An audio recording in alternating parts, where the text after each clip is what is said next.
फर्ज कीजिए कि आप एक बच्ची को दिखाकर अपनी बच्ची को दिखाकर कहीं सड़क किनारे खड़े हैं और आप इंतजार कर रहे हैं किसी ऑटो या किसी रिक्शा का। इसी बीच में कहीं से दो बाइक सवार आते हैं, आपसे आपकी बच्ची को छीनते हैं और वहां से भाग जाते हैं। आपको जरूर उनका पीछा करते हैं, शोर मचाते हैं, लेकिन इसका कोई भी फायदा नहीं होता। आपसे आपकी बच्ची छीन ली जाती है। क्या गुजरेगी आपके ऊपर? कुछ ऐसा ही उस दिन संगीता ने महसूस किया। संगीता, जिन्होंने 15 दिन पहले ही एक बच्ची को जन्म दिया था। बच्ची बीमार थी। अपनी सास के साथ वो बच्ची को दिखाने के लिए अस्पताल में आई थी। और जब अस्पताल से वो वापस अपने घर की तरफ जा रही थी और वो ई रिक्शा का इंतजार करने के लिए सड़क किनारे खड़ी हुई, वहीं पर यह हादसा उनके साथ पेश आया। नमस्कार, मैं हूँ मोनिका आर्य। नवजात शिशुओं को बचाने की मुहिम पालोना में आपका स्वागत है। ये जो पूरा मामला है, ये कहाँ घटा है, बच्ची कैसी है, बच्ची उनको मिली या नहीं मिली, परिवार की खुशियां वापस लौटी या नहीं लौटी, ये मैं आपको जरूर बताऊंगी। और ये भी बताऊंगी कि इसके पीछे क्या क्या कारण बताए जा रहे हैं, जो भी ये पूरा प्रकरण हुआ है, बच्चे की जो किडनैपिंग हुई है। लेकिन उससे पहले मैं आपसे रिक्वेस्ट करूंगी कि अगर आप ये वीडियो देख रहे हैं तो आप प्लीज पालोना को जरूर सब्सक्राइब कर लें। हम ये जो कंटेंट लेकर आते हैं, इसके पीछे एक बड़ा उद्देश्य है, आपको सचेत करना है, देश के जो आम नागरिक हैं उनको सतर्क करना है, ताकि वो अपने बच्चों को लेकर थोड़ी सी भी लापरवाही ना बरतें, वो उनको लेकर एक्स्ट्रा कॉशियस रहे। इसलिए जब भी हम कोई वीडियो लेकर आएंगे तो उसकी जानकारी आपको मिल जाएगी। इसके लिए जरूरी है कि आप सब्सक्राइब करने के बाद वहां पर बेल आइकन को भी दबा दें। ये जो घटना घटी है, ये उत्तर प्रदेश के जिले शाहजहांपुर में घटी है। शाहजहांपुर में एक जगह पड़ती है, जलालाबाद थाने के अंतर्गत बझेड़ा महुआ डांडी गांव है। वहीं पर संगीता अपनी सास मिथिलेश और उस बच्ची को लेकर ई रिक्शा का इंतजार कर रही थी। वो अस्पताल से बच्ची को दिखाकर लौटी थी, क्योंकि बच्ची जब से पैदा हुई थी तब से ही उसकी स्थिति खराब थी, उसकी तबीयत खराब थी और उसका इलाज चल रहा था। उस दिन भी संगीता अपनी बच्ची को दवाई दिलवाकर घर जाने के लिए उस चौराहे पर खड़ी थी और ई रिक्शा का इंतजार कर रही थी। इसी बीच दो बाइक सवार तेजी से उनके पास आते हैं, बच्चे को उनसे छीनते हैं और निकल जाते हैं। मिथिलेश यानी कि संगीता की सास और सिया, वो कुछ दूर तक बाइक सवार के पीछे भागते हैं, वो शोर मचाते हैं, लेकिन इसका कुछ भी फायदा नहीं होता है। देखते ही देखे बाइक बाइक सवार उनकी आंखों से ओझल हो जाते हैं। जैसे ही ये सूचना संगीता के घर वालों को मिलती है, और जो गांव है, एक्चुअली जो संगीता है ये अ, अल्हागंज थाना क्षेत्र में पड़ने वाले मांझा गांव की रहने वाली है। कुछ ही देर में पूरा गांव वहां इकट्ठा हो जाता है, हाईवे को जाम कर देते हैं। बच्ची को खोजने के लिए, बच्ची को वापस पाने के लिए वहां पर पुलिस अधिकारियों से उनकी काफी कहासुनी भी होती है, क्योंकि हाईवे जाम है और गाड़ियों की कतार लग जाती है, तो पुलिस को वहां पहुंचना ही है। एसपी रूरल खुद घटनास्थल पर पहुंचते हैं, परिजनों को समझाने की कोशिश होती है, वो नहीं समझते हैं। अंत में थोड़ा से बल प्रयोग के द्वारा उनको वहां से हटा दिया जाता है। सभी जगह पुलिस अधिकारी भी सख्ती में आ जाते हैं। बच्चे को ढूंढने के लिए, रिकवर करने के लिए तुरंत 5 टीमों का गठन किया जाता है। उस एरिया में सभी सीसीटीवी फुटेज को खंगाला जाता है, लेकिन कुछ भी हाथ नहीं लगता। न सिर्फ जलालाबाद बल्कि आसपास के जिलों में भी इस घटना की सूचना दे दी जाती है और पुलिस सरगर्मी से बच्ची की तलाश करती है। हरदोई, फर्रुखाबाद, जलालाबाद, गुड़गांव, ये सब वो जगह हैं जो उस एरिया के आसपास लगती हैं, जहां से कि उस बच्ची को किडनैप किया जाता है, और इन सभी की जो पुलिस है वो अलर्ट मोड में आ जाती है।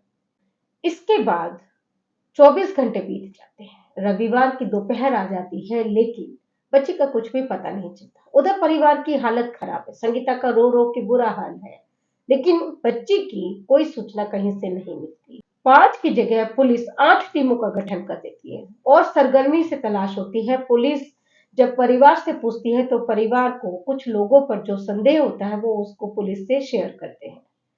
ऐसा बताया जाता है कि किसी पुराने विवाद को लेकर भी इस घटना को अंजाम दिया जा सकता है। पुलिस दबिश देती है, 3 लोगों को भी अपनी गिरफ्त में ले लेती है। पूछताछ चल रही है, लेकिन बच्ची का कुछ भी पता नहीं चल रहा है। इसी बीच देर शाम बरेली से एक हल्की सी उम्मीद की किरण जागती है। पता चलता है कि वहां एक नवजात बच्ची बैग में मिली है। बच्चे की फोटो भी आती है। जब वो फोटो संगीता और उसके परिवार को दिखाई जाती है तो वो पहचान कर लेते हैं। ये उनकी अपनी वही बच्ची है जिसको 24 घंटे पहले उनसे जबरन छीन लिया गया था, उसे किडनैप कर लिया गया था। शाहजहाँपुर से एक पुलिस की एक टीम उनको लेकर बरेली के लिए निकल पड़ती है। बच्ची की फोटो देखकर तो उन्होंने पहचान कर ली, लेकिन सामने से बच्ची को देखकर पहचानना अभी बाकी था। जब ये सब बरेली पहुंचते हैं और संगीता उस बच्ची को देखती है तो दौड़कर अपनी बच्ची को अपने गले लगा लेती है। संगीता की आंखों से आंसू गिरने लगते हैं। ये उनकी अपनी बच्ची थी। फोटो में जिसे संगीता ने देखा था वो संगीता की ही बच्ची थी, और जिस तरह से संगीता दौड़कर उस बच्ची को अपने गले लगाती है उससे पुलिस अधिकारियों को भी ये यकीन हो जाता। अब देखते हैं कि आखिर ये बच्ची बरेली में कहाँ और किसे मिली। बरेली में विहिप के एक विहिप यानी विश्व हिंदू परिषद का एक विभाग है, गौरक्षा दल जिसे कहते हैं।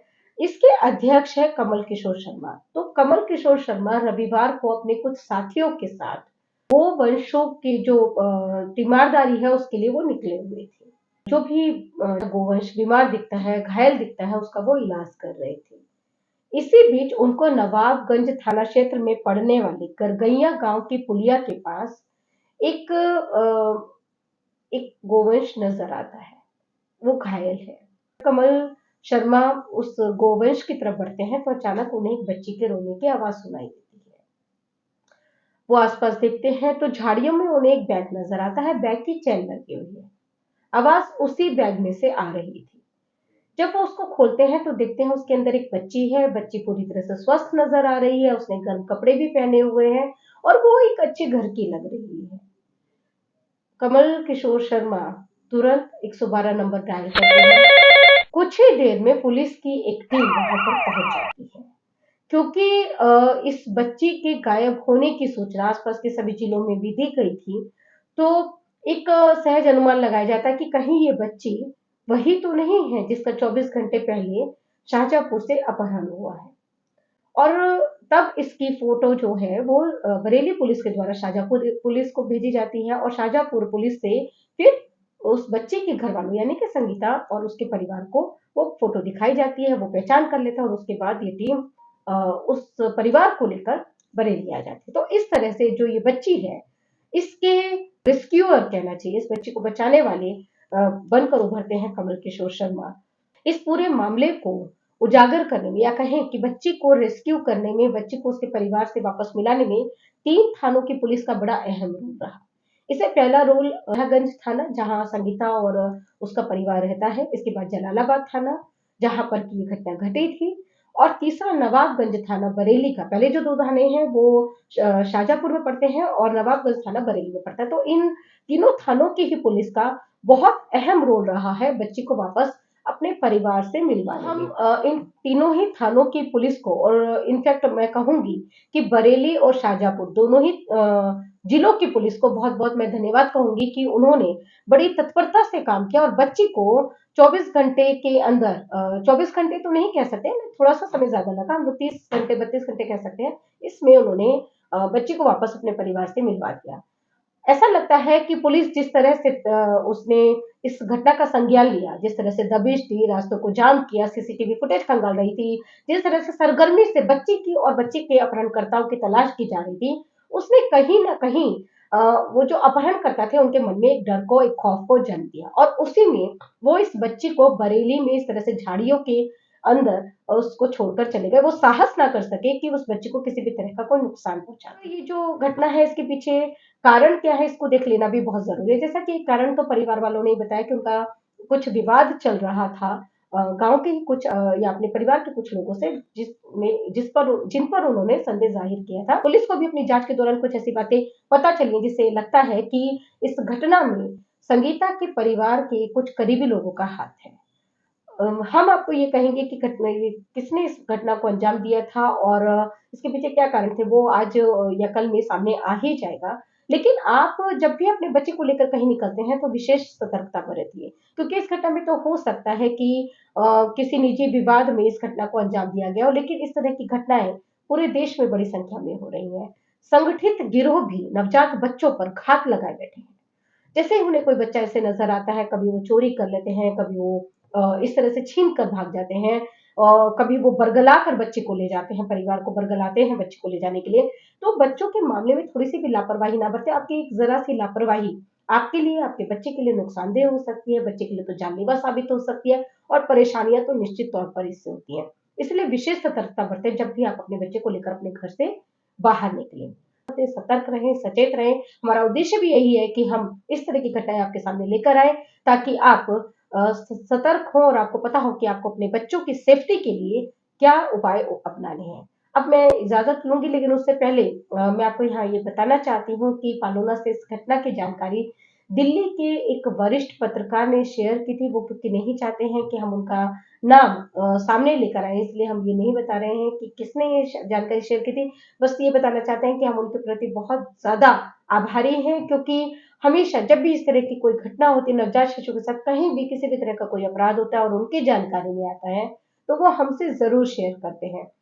हम तक ये जो जानकारियाँ पहुँचना बहुत ज़रूरी है क्योंकि ये जानकारियाँ हम तक पहुँचती है तभी हम इनके पीछे छुपे कारणों को और इसकी रोकथाम के लिए क्या उपाय होने चाहिए, इनको लेकर आपके सामने आते हैं। अगर आपके पास भी ऐसी कोई सूचना है, आप भी पालोना से शेयर कर सकते हैं। पालोना तमाम सोशल मीडिया के मंचों पर उपलब्ध है।